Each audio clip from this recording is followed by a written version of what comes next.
কারণ এই জামাত এরা ছিল যুদ্ধাপরাধী, সারা বাংলাদেশের গ্রামের পর গ্রাম জ্বালিয়ে পুড়ে সমস্ত গ্রামের মানুষকে নির্বিচারে হত্যা করে। জামাত ইসলাম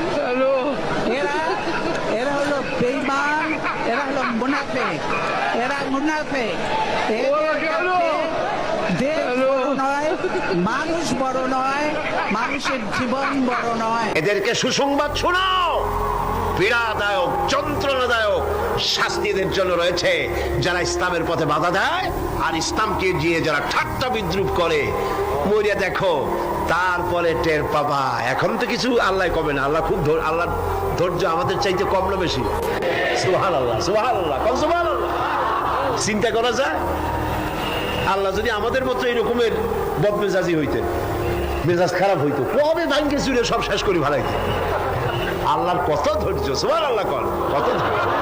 আল্লাহ অপেক্ষা করতেছেন, সময় দিচ্ছেন। ওয়ায়ামুদ্দুহুম ফি তুগয়ানিহিম ইয়ামাহুন।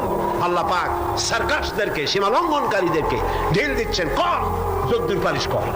তারপরে যখন প্রান্ত সীমায় চলে যায়, এরপর আল্লাহ পাক ধরেন, আর যখন ধরে তখন ছাড়াই নিতে পারে এমন ক্ষমতা পৃথিবীর কারো